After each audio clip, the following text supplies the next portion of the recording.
ஒரு காலத்தில் பழமையான சீனாவில் அன்றாட வாழ்க்கை மெதுவாக நகர்ந்த காலத்தில் 3 வயதான துறவிகள் வாழ்ந்தார்கள். அவர்களுடைய உண்மையான பெயர்கள் யாருக்கும் தெரியாது. மக்கள் மறந்ததாலே இல்ல, அவர்கள் யாரிடமும் பெயர் சொல்லவே இல்லை என்பதால. பெயர் இல்லாத வாழ்க்கை, அடையாளமில்லாத பயணம், புகழ் தேவையில்லாத நடை. அவர்களுடைய வாழ்க்கையே ஒரு வார்த்தையும் இல்லாத போதனையாக இருந்தது. அதனால்தான் இன்று வரை அவர்கள் 3 சிரிக்கும் துறவிகள் என்றே அழைக்கப்படுகிறார்கள். அந்த மூவரும் எப்போதும் ஒன்றாகவே இருந்தார்கள். யாரும் முன்னாலில்லை, யாரும் பின்னாலில்லை, யாரும் தலைவனில்லை. ஒரு கிராமத்திலிருந்து இன்னொரு கிராமம், ஒரு நகரத்திலிருந்து இன்னொரு நகரம். ஏன் போறாங்கன்னு யாருக்கும் தெரியாது. எங்க தங்குறாங்கன்னும் யாருக்கும் தெரியாது. சீனாவின் தூசி படிந்த சாலைகளில் மெதுவாக, அமைதியாக பயணம் செய்து கொண்டிருந்தார்கள். அவர்களிடம் பெரிய உடைமைகள் எதுவுமில்லை, சொத்தில்லை, சேமிப்பில்லை, பிடித்துக்கொள்ள எதுவுமில்லை. ஒரு மாற்று உடை, ஒரு கிண்ணம், ஒரு தண்டை. அதுவும் தேவைக்காக மட்டும், அவசியத்துக்காக மட்டும். ஆனா அவர்களை மற்ற துறவிகளிலிருந்து முழுமையாக வேறுபடுத்தியது ஒரே ஒரு விஷயம். அவர்கள் ஒருபோதும் பிரசங்கம் செய்யவில்லை. ஒருபோதும் இது சரி அது தவறுன்னு சொல்லவில்லை. ஒருபோதும் தத்துவம் பேசவில்லை. ஒருபோதும் வாழ்க்கையை விளக்கவில்லை. அவர்கள் யாரையும் மாற்ற முயற்சி செய்யவில்லை. யாரையும் சரி செய்ய முயற்சி செய்யவில்லை. அவர்கள் செய்தது ஒரே ஒரு விஷயம். அவர்கள் சிரித்தார்கள். அது கற்றுக்கொண்ட சிரிப்பில்லை, நடித்து காட்டும் சிரிப்பில்லை, உள்ளுக்குள்ளிருந்து தானாக வர்ற இயல்பான சிரிப்பு. எந்த கிராமத்துக்குள் சென்றாலும் நேராக அந்த கிராமத்தின் மைய சதுரத்துக்கு செல்வார்கள். மக்கள் கூடுமிடம், வாழ்க்கை ஓடுமிடம். அங்கே சில நிமிடங்கள் அமைதியாக நிற்பார்கள். யாரிடமும் பேசமாட்டார்கள், யாரையும் கூப்பிடமாட்டார்கள். மக்கள் பார்த்து யோசிப்பார்கள். யார் இவங்க, என்ன செய்யப் போறாங்க? பிறகு மெதுவாக, ரொம்ப இயல்பாக அவர்கள் சிரிக்க ஆரம்பிப்பார்கள்.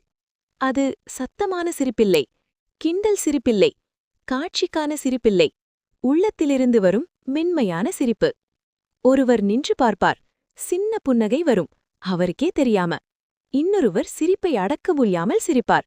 அந்த சிரிப்பு மெல்ல மெல்ல மற்றவர்களுக்கும் பரவும். யாரும் கட்டாயப்படுத்த மாட்டார்கள், யாரும் சொல்லித்தர மாட்டார்கள். ஆனா சிரிப்பு தானாகவே பரவும். சில நிமிடங்களில் அந்த முழு சதுக்கமும் சிரிப்பால் நிரம்பும். விவசாயிகள் தங்கள் கஷ்டத்தை சில நிமிடம் மறந்து சிரிப்பார்கள். வியாபாரிகள் கவலைகளை சில நிமிடம் மறந்து சிரிப்பார்கள். குழந்தைகள் எதுவும் புரியாம ஆனா முழு மனசோடு சிரிப்பார்கள்.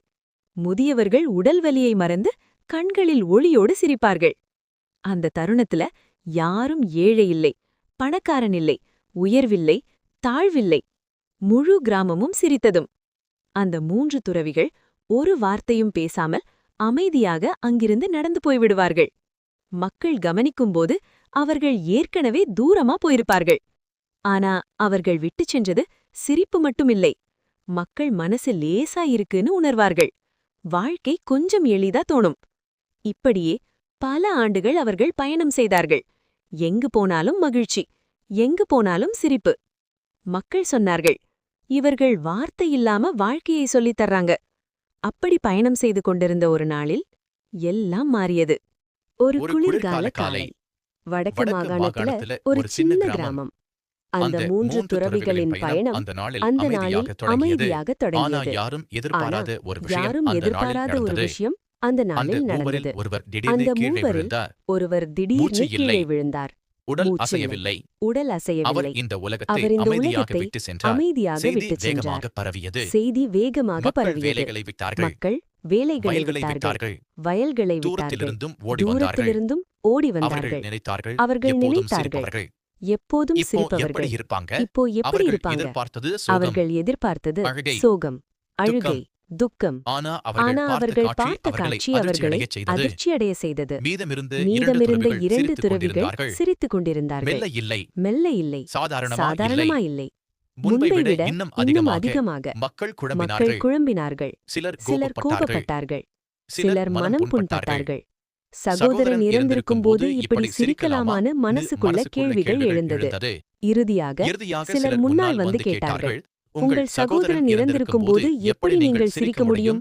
அந்த நொடியில்தான் அவர்கள் வாழ்க்கையில முதல் முறையும் கடைசி முறையும் பேசினார்கள். ஒரு துறவி மென்மையா சொன்னார், நேற்று இந்த கிராமத்துக்கு வரும்போது அவன் ஒரு பந்தயம் வைத்தான், எங்களில யார் முதல்ல இந்த உலகத்தை விட்டு போவார் என்று. இன்று அவன் ஜெயிச்சிட்டான். அதை சொன்னதும் அவர்கள் மீண்டும் சிரித்தார்கள். அந்த சிரிப்பு அவமானமில்லை, அந்த சிரிப்பு தப்பிப்பு இல்லை, அது வாழ்க்கையை முழுமையா ஏற்றுக்கொண்ட ஒரு சிரிப்பு. பிறகு அந்த துறவி தொடர்ந்து சொன்னார், அவன் இன்னொரு விஷயத்தையும் எழுதி வைத்திருந்தான், என் உடைகளை மாற்ற வேண்டாம், நான் ஒரு நாளும் அழுக்காக இல்லை, இந்த உலகத்தின் எந்த அழுக்கும் என்னை தொடவில்லை, நான் சிரித்தே அதையெல்லாம் கழுவிவிட்டேன். மக்கள் அமைதியாக கேட்டார்கள். யாரும் பேசவில்லை, யாரும் சிரிக்கவில்லை, யாரும் அழவில்லை. ஏன்னா அந்த மனிதரின் முழு வாழ்க்கையே ஒரு செய்திதான், அது ஒரு வார்த்தையும் இல்லாத போதனை என்று அந்த நொடியில மக்களுக்கு புரிந்தது. அவருடைய விருப்பம் முழுமையாக மதிக்கப்பட்டது. அதே பழைய உடையோடு உடல் சிதையில் வைக்கப்பட்டது. நெருப்பு ஏற்றப்பட்டது. அந்த நேரத்துல தீ உடையை தொட்ட உடனே வானில் பட்டாசுகள் வெடித்தன. நூற்றுக்கணக்கான நிறங்கள், எல்லா திசைகளிலும் மக்கள் மூச்சு பிடித்தார்கள். பிறகு அவர்கள் சிரித்தார்கள், கண்ணீரோடு, இதயம் திறந்து. அந்த சிரிப்பு துக்கத்துக்காக இல்லை, வலிமறைக்க அல்ல, அது புரிதலுக்கான சிரிப்பு. அந்த தருணத்துல எல்லாருக்கும் ஒரு விஷயம் மெதுவா உள்ளுக்குள்ள இறங்கியது. வாழ்க்கை போராட மட்டுமல்ல, கவலைப்பட மட்டுமல்ல, வேதனைப்பட மட்டுமல்ல, வாழ்க்கை அதை அனுபவிக்க, அதை உணர, அதை சிரித்தே கடக்க. அந்த மூன்று துறவிகள் இதையெல்லாம் வார்த்தையால் சொல்லவில்லை, அவர்கள் வாழ்ந்து காட்டினார்கள். அதனால்தான் நம்ம வாழ்க்கையிலையும் ஒரு நாள் நம்ம சிரிப்பு யாருக்காவது மனசு லேசாக்கினா, நம்ம அமைதி யாருக்காவது நம்பிக்கை கொடுத்தா, நம்ம நடத்தை யாருக்காவது வாழ்க்கையை வேற கோணத்துல பார்க்க வச்சா, அந்த நாளே நாமும் அறியாமலே வாழ்ந்திருப்போம். ஒரு வார்த்தையும் இல்லாத போதனை.